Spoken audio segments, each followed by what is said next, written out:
Thank you, Admiral. We will begin our first round of questions, 5-minute questions, please.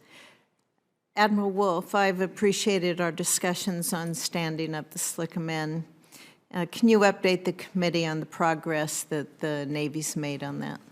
Yes, ma'am. Thank you for the question. Yes, as I said, we've stood up our program office. We started to look at what Have you found that to be helpful? What to be helpful, ma'am? That you've got the office stood up? Yes, ma'am, absolutely. What that has allowed us... faster than you anticipated?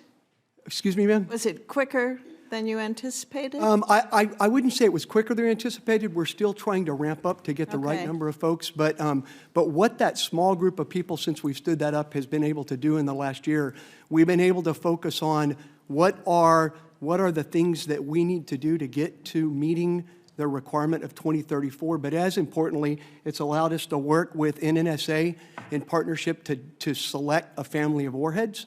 It's allowed us to pulse industry and start to get ideas and new ways of thinking into this system so that we can continue to meet all of the requirements. And we've really started to hone in on what are those concepts and how are we going to integrate this system onto a platform that was never built to carry nuclear weapons. We've had many discussions with this committee in the past about how we're going to do that.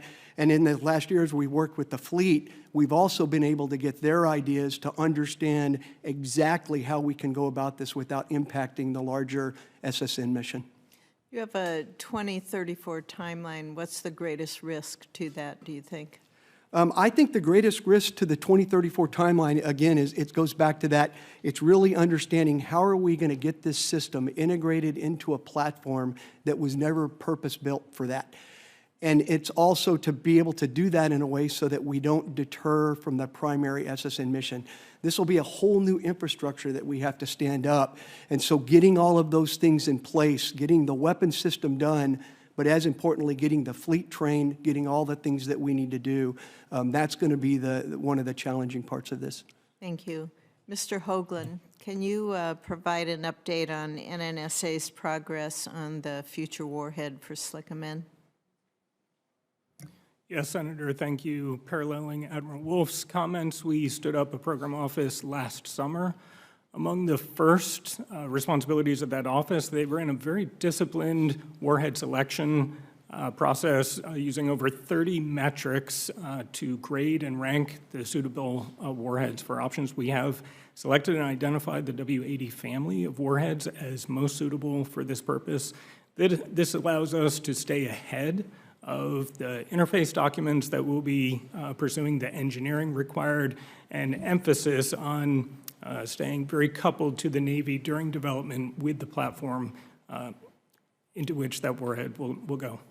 Thank you. I appreciate the thoughtful work that both NNSA and the Navy, along with STRATCOM and the combatant commanders, are doing to assess the best way forward for this program. And I appreciate the close communication with this subcommittee as design choices are considered.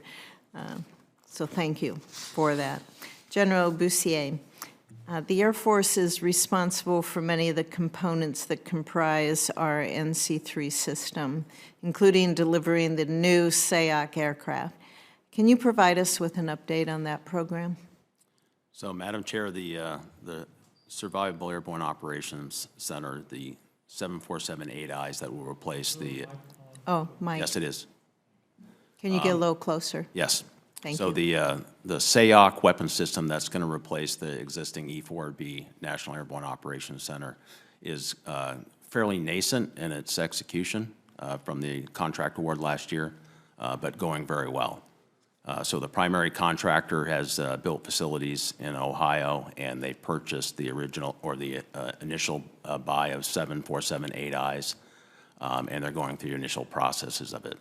We're also outlining the military construction to outfit Offutt Air Force Base, and I think most members of the committee are aware that we stood up the 95th Wing to take host of that capability as well as others in that portfolio.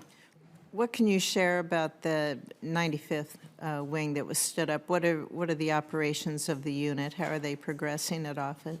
So they're literally, we just stood it up a few months ago.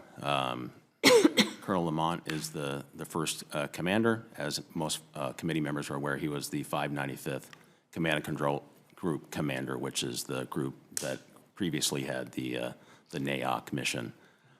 He's standing up his command team, outfitting his organization, and we're giving him the resources to pull together. I think most committee members are aware when I first wanted to stand up this wing, it was bringing together both active duty, guard, and reserve elements in the realm of communications and control in our special space into the leadership oversight of one commander, and we're very pleased with its progress so far.